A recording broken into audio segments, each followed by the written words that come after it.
Hi, friends, and welcome to Season 3 of the School Librarian Learning Network podcast.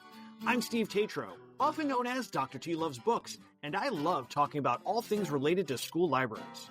I'm an old dog who's always trying to learn new tricks. That's why in each episode of the SLLN podcast, I'll chat with a school librarian about a lesson, program, or activity they love. Hopefully, this can be a place for school librarians to get ideas and find new ways to engage with their students and staff. Speaking of which, I'd love to hear about what you and your friends are doing in your school library. Email me at drtlovesbooks@gmail.com. That's drtlovesbooks@gmail.com to tell me about what you're doing, offer feedback about the SLLN podcast, or to request a podcast sticker. As Amy Herman likes to say, being a guest on a podcast is a great way to show your admins you are engaged in meaningful professional development and leadership in the profession. So drop me a line and let's chat. That being said, the opinions and ideas shared in this podcast by myself and my guests are our own and do not reflect those of our school districts. I just like to geek out about school libraries. So without further ado, let's get to this week's episode. Hey everybody, I'm back. I've got a new friend. I'm very excited to learn about this awesome activity that I saw posted online because that's where folks are sharing all their awesome ideas, which is great. But I'm jumping ahead as I usually do, so let me back up and say, welcome, Kristen. I'm so glad you could be here. Why don't you take a second to tell folks who you are, where you're at, and what you do? Okay, well, thank you. I'm so happy to be here. My name is Kristen Williams, and I am in Indianapolis, Indiana, and I am the head librarian at Brebeuf Jesuit Preparatory High School here in Indianapolis. So this is my fourth year here. Okay. I've spent time in elementary school libraries and public school libraries and high school libraries. So I've kind of done it all. Covered all the bases. I love it. Yes, absolutely. Now, head librarian implies that there may be other librarians? Yes, we have an assistant librarian as well. We are quite fortunate. Yes. That's awesome. So how did you end up in librarianship? I mean, you've been in several different libraries, but how'd you get there in the first place? Well, I think like a lot of school librarians, I started out as a teacher. A classroom teacher. So I worked as a fourth grade teacher for several years straight out of college. My mom was a elementary school teacher, and I just grew up in the classroom with her and knew I loved that. Only did that for about 4 years. Enjoyed it, but always kind of looked at the librarian and thought, oh gosh, that seems so cool. So I took some time off. It took me like 20 years to figure out that the library was the place to be. So good on you that you saw it right away. Yeah. So I took some years off after my children were born. And I had told the librarian at my children's school, if you ever leave, let me know because I would love to interview for this job. So that's kind of how it all got started. And that was like 10 or 15 years ago. In Indiana, you only need your media literacy school librarian certification. Oh. So when I took my first library job, that is what I did. And then when I decided to move to high schools, that's when I went on and got my master's of library and information science. Gotcha. Man. Well, it sounds like you had I love that you had a vision for where you wanted to be and that you went right for it. Because for some of us, it takes a while. Yes. So I had seen online that you had posted about a puzzle competition that you do. And I love the idea of it. And I am curious about sort of where did this idea come from in the first place? Well, we have always, in my last two high schools, I've always had puzzles out in the library, just kind of as a brain break. Particularly in the school I'm in now, we have a lot of really high achieving students that need breaks. Just, kind of be kids and think of something other than academics and sports and where they're going to go to college. So I try to offer as much of that as I can. So a puzzle has always been out right by the circulation desk. So the kids can sit there and I can chat with them while they're working on the puzzle, which is a great way to get to know some of the kids more. Absolutely. And at one point, a couple years ago, we had 2 puzzles out. I'm not sure why, but these seniors, and it was a mix of males and females, And they were just kind of like looking over at each other, working the puzzle. And, they were getting competitive with one another and talking about like, well, we're going to finish the puzzle before you finish the puzzle. So it was really just a group of students that got competitive with their own puzzling that gave me the idea to do the competition. Love it, man. It's funny. I had seen back when I first got started in the library, which was only a couple of years ago, I had put out a puzzle because somebody had said like, oh yeah, I'm surprised how much students love puzzles. And so I was in a high school library at the time and I just happened to have one. So I put it out and holy smokes, it was like piranha around a wounded calf in the river. It was just unbelievable. And I was like, wow, I never thought that this would be something high school kids would be super into, but like, it's amazing to me. Yeah. Even more than like the board games that we have or the cards or the coloring, it is like the puzzle that is constantly being worked on. And it's funny how sometimes you get those just accidental, coincidental things that happen that lead you down a path, because I never would have thought to put out 2 puzzles at a time. And because this thing happened to happen, now you've got this interesting activity that you've got growing out of it, which is great. Right. And I think it was, we had our normal puzzle out, and then I think it was either Women's History Month or we were doing something with art. So I had a Women in Art puzzle out too. Gotcha. And so that's kind of how it got going. Like we hadn't finished the one yet, but I wanted to put this one out because it was, relevant to what was going on. So yeah. I love that you've got themed puzzles too. That's great. Oh, that's the favorite. And the kids will request like, oh, can we get the whatever puzzle, or it's ready for spring break. So they wanted something that was, gotcha. springy or summery. Love that, man. And I love that the students are engaged with it in such a way that they are looking for like additional elements to it. Like it's puzzle, yes, but also like themes and ideas and ways that it ties into what we're doing. That's great, man. Yeah, absolutely. You've got some awesome students there, I gotta say. You know what? I love high school kids. They are. And I wasn't sure I loved them until my kids got to be older, and then when I could relate to my own kids being that age, it made it easier for me. But they're fun and they're funny and they're figuring everything out and they have so many questions, and they are just they can be very serious about things that really matter to them. And I really enjoy them. Man. Well, I love that they are enjoying being in the library and taking advantage of things like your puzzles. So, okay, so we've got 2 puzzles out. Students just naturally, competitive nature takes over. They start puzzling against each other, which I love the idea that we have puzzled against each other. Right. So how did this sort of then evolve into what it is now? Well, we have the Mothers Association puts on what they call Blues Week, and it's usually at the end of January, the beginning of February, and it's kind of like a spirit week just to get through the winter doldrums. There are dress-up days, and there is a pep rally, and there are snacks, and everybody tries to do something special. So we decided we would try to do a puzzle competition during Blues Week. And we have at our school 2 periods a day that last 30 minutes that the entire school is off. So there's no classes, no lunches. Personal responsibility time is what they're called. Okay. So we figured, we could try and get it done, host it during one of these break times so that anybody could participate that wanted to participate. That totally makes sense. Yeah. We have the area that we use in our space has 6 tables. So it very easily was, well, we'll have 6 teams, right? Because we only have 6 tables. Take advantage of what you got. Right. Each table has 4 chairs. So that was pretty simple. We'll do six teams of 4 players. Okay. And then it was just kind of the marketing you do around the school, putting the flyers up and making announcements, putting it on Instagram, but especially talking to the kids that regularly work at the puzzle, getting them excited about it. And in turn, get that word of mouth going. And yes, absolutely. That totally makes sense. Telling their friends and trying to come up with teams. And what ended up happening that I had no idea would happen was that when we made the announcements and we said, signups will open up Tuesday morning at 8 a.m., you have to sign up in person with the librarian, because we didn't want any crossover or, things getting missed on a form.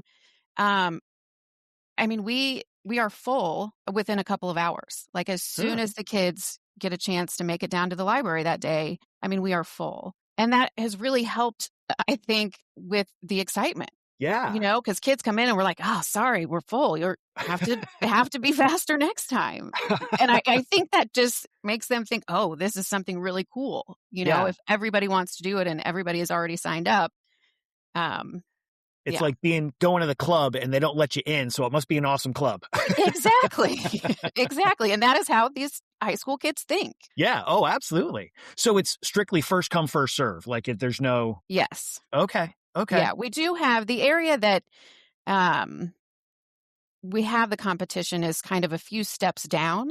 Oh. So students can line up and watch the puzzle competition. Oh, that's cool. Sometimes teams will ask, well, this is just 4 of us, but can we have a manager? And I'm like, sure. You can have a manager, but they cannot touch the puzzle. Like they have to be this many steps away. But yeah, so we have done in the past, I think I started with 500-piece puzzle and realized there was not enough time in our 30-minute break to complete a 500-piece puzzle. Yeah, I could see even with 4 kids, that's still going to be a challenge. Yeah. So the first time, I think what we did is counted the number of pieces that they had put together. Oh, okay. At the end. But we've now switched to 300-piece puzzles, which are easier. Not everybody finishes still, but at least a team or 2 is finishing. So they know it's doable. Gotcha.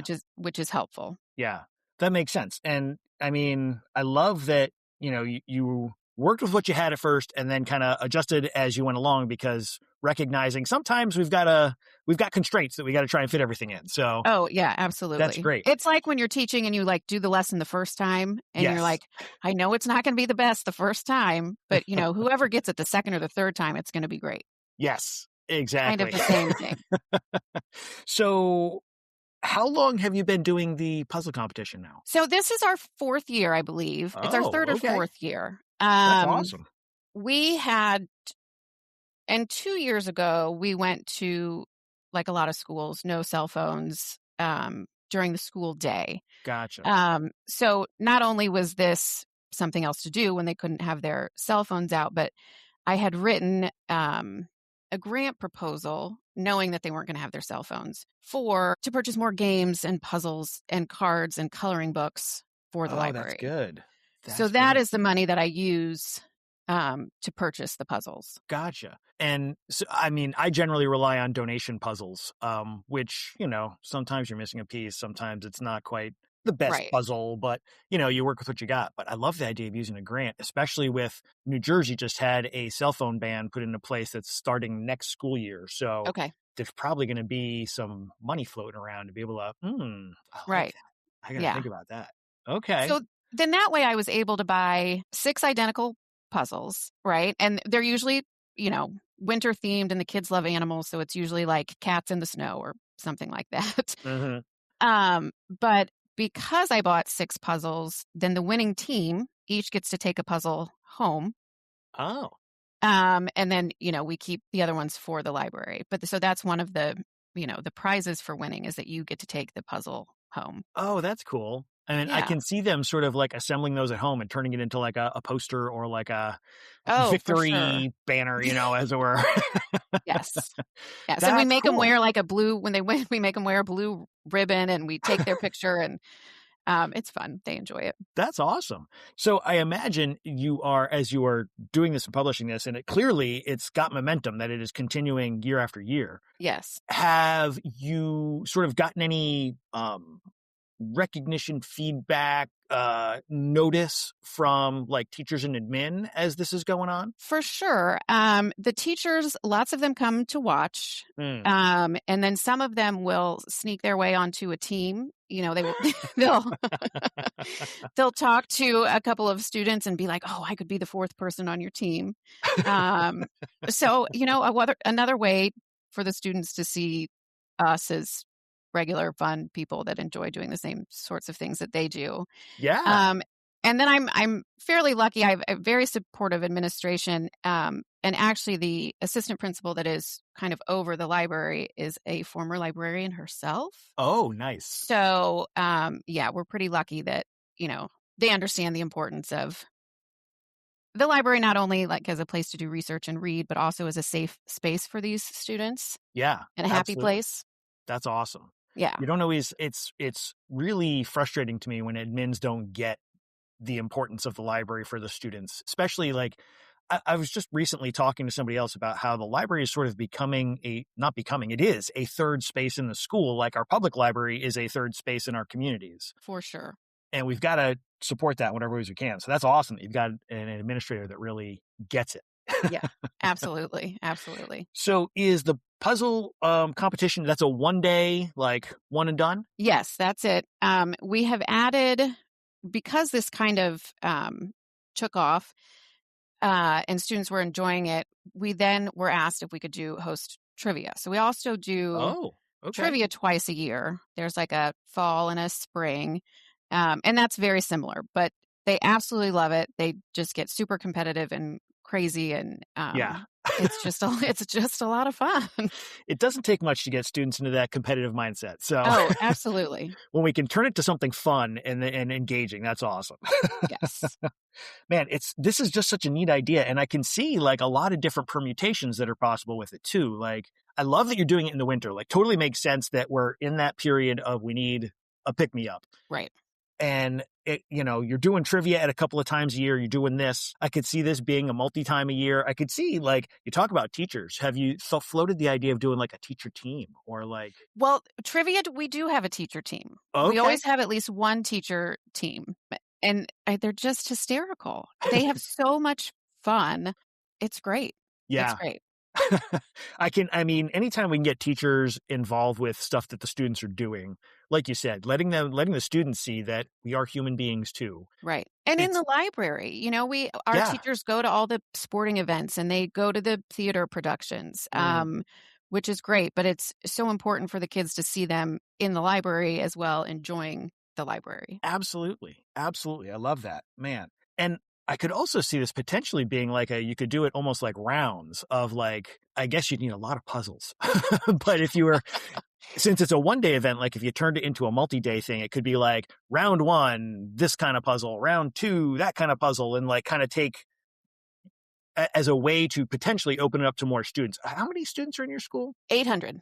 Oh, wow. Okay. So that's a pretty good size school. Okay. Yes. Yeah. And I imagine with the students kind of fighting over who gets to compete it's a pretty limited pool of players, but like you said, having that exclusivity is also kind of a bonus. So that's kind of one of those things that I can see.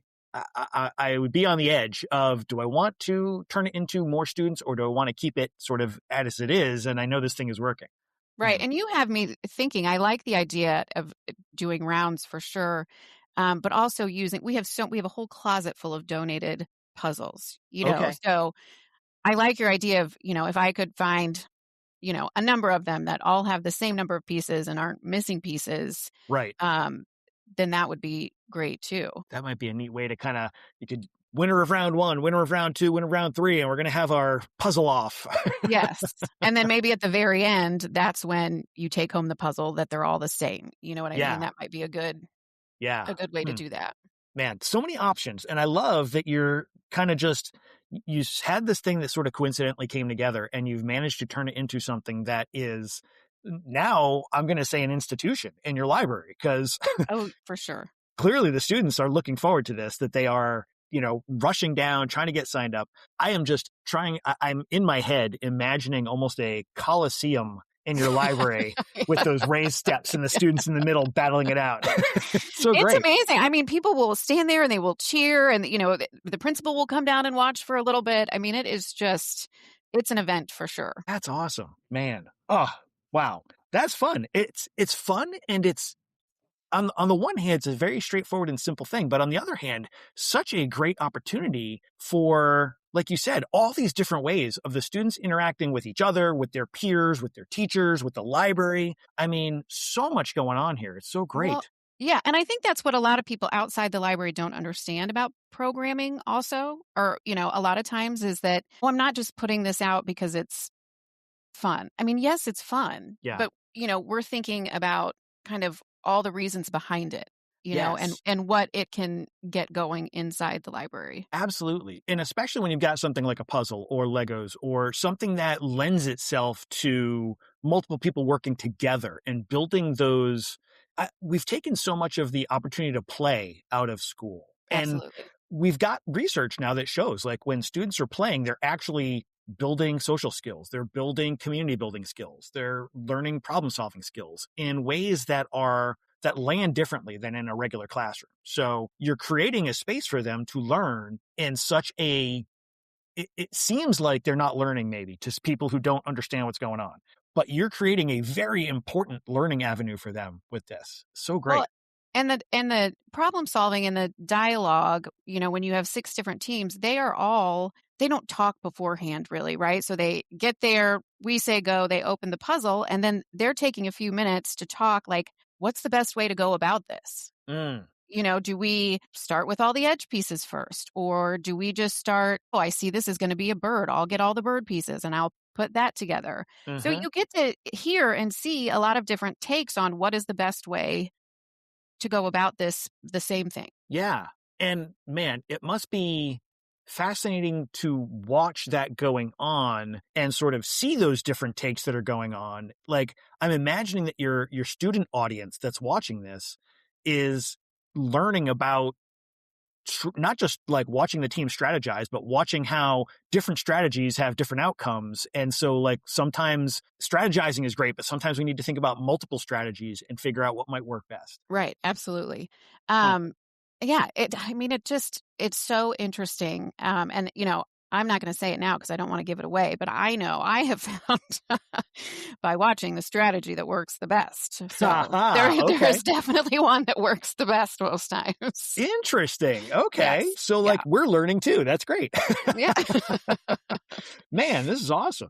And one of the things I love, usually when we talk about lessons or activities, I kind of talk about ways that you might differentiate. But one of the great things about a puzzle is you don't necessarily need certain language skills or certain ability skills. It's images and shapes and spatial reasoning, definitely more than we often get to integrate those in school. Like a lot of times it's, can you write a sentence well? Can you, understand the equation? And this is much more, I don't want to say instinctual, but like dealing with other sets of skills that really has a much lower barrier to entry, I think. Absolutely. And I think skills that are no longer practiced as much as, they were years ago, or even when these kids were younger. You kind of give up putting together Legos, or you give up putting puzzles together at a certain age.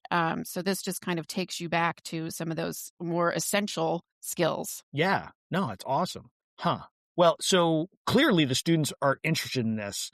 Yes. What have you heard any kind of feedback from them about the process? Anything that either you hear them coming away with or that they've come to you to talk about as they're seeing this go on, or after, or even before? Like, are they coming to you like, when's this going on? I mean, absolutely. As soon as we like to build kind of the excitement. So we'll put like a flyer or a poster out, like, it's puzzle signups will open in 2 weeks, and then you get the kids that come down and like, can I sign up now? Like 2 weeks, you got to wait. The other thing that I wanted to mention is that we're a Google school. So we as a library have a Google Classroom.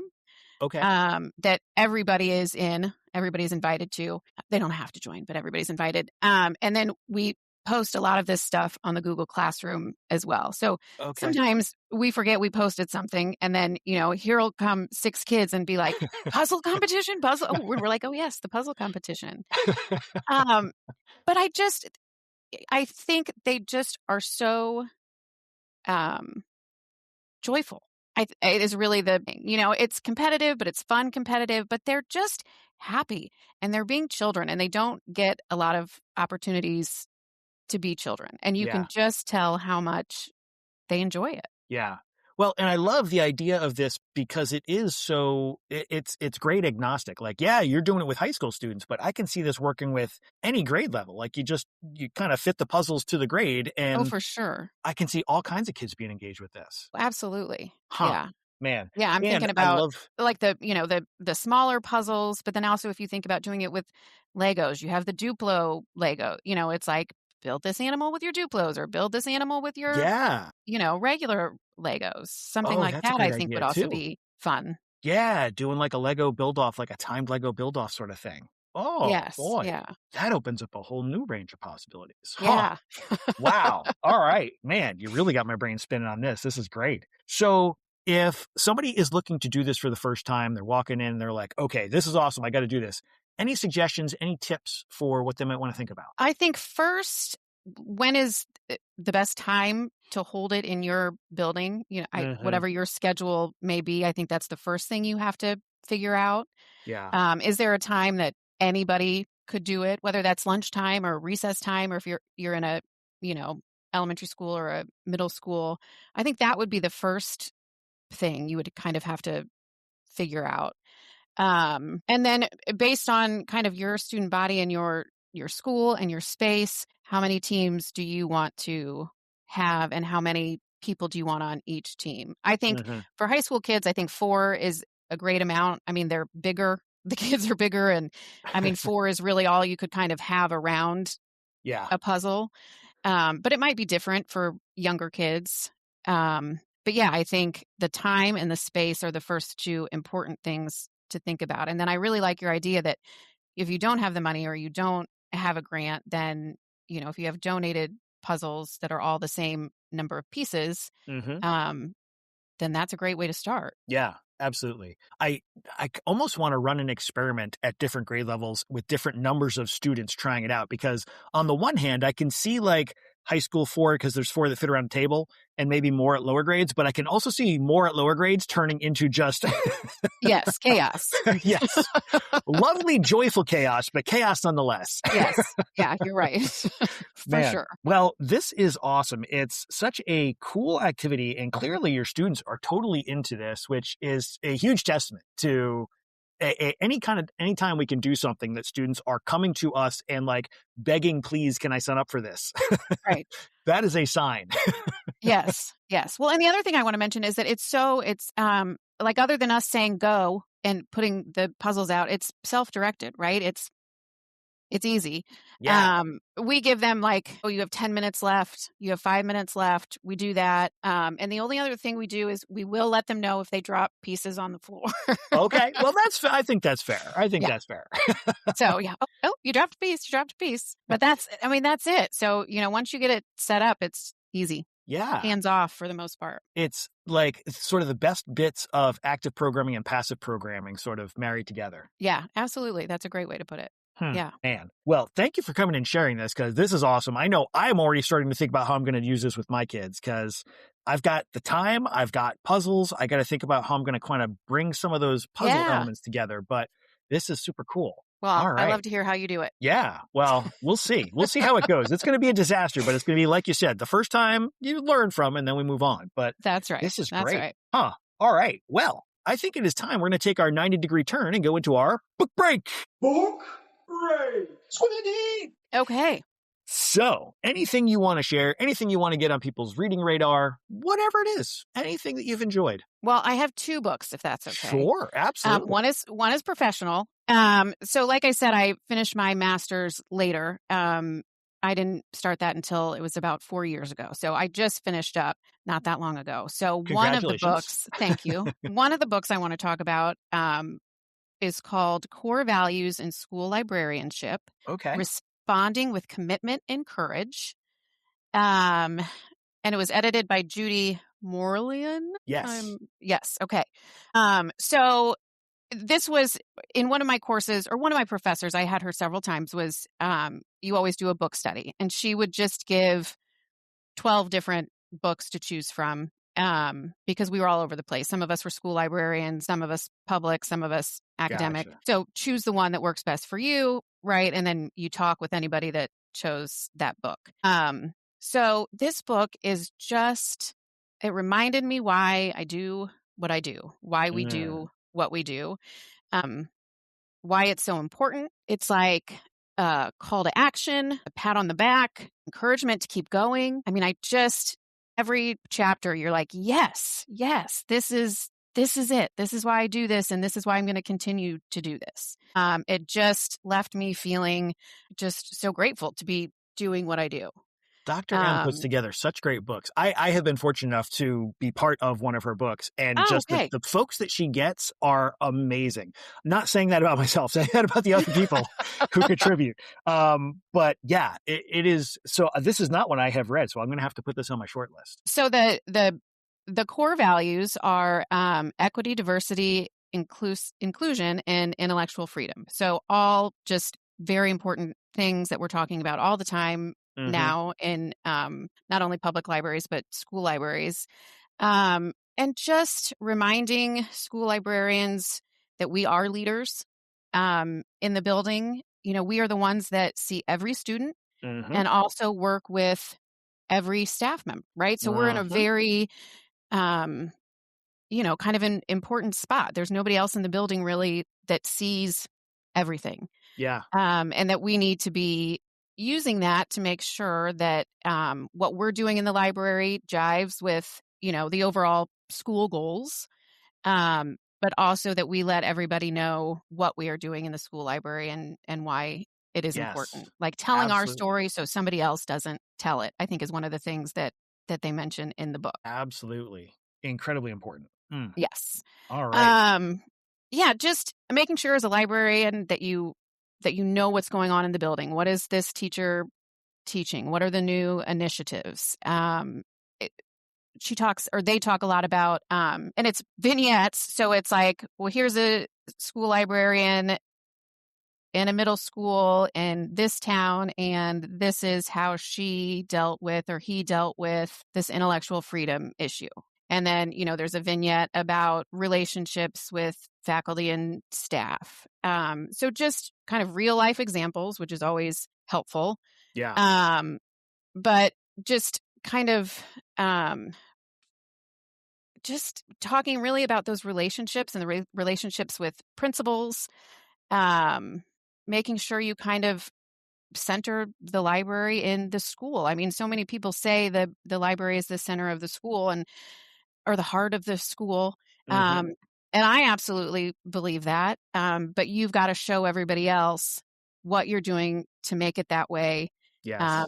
And how it is that way. So just really, it pushed me to be, I think, more outspoken with my administration and my faculty, building relationships, trying again if it first doesn't, take off. But it just is it's such a hopeful book. I love that, man. Yeah. I was recently doing a workshop on advocacy with folks, and so many folks were saying like, well, I don't really do any advocacy. I don't really, do anything that I would think of as advocacy. And as soon as I started talking about, well, like, do you talk to your staff about things you can do for them? Do you help the students with stuff? Does your principal come by your library? Those were all like anytime you're talking about or getting information about your program out there, people are interacting with your program. That's advocacy. And absolutely, it's so easy to think of that as not like just doing our jobs well is advocacy for what we do and helping people to understand that. But there's also this component of we do have to let people know what's going on because not everybody's seeing what's happening. So it can feel weird to feel like, oh, I'm going to go brag about what I'm doing. It's not that you're bragging about your program. And Amanda Jones, amazing librarian.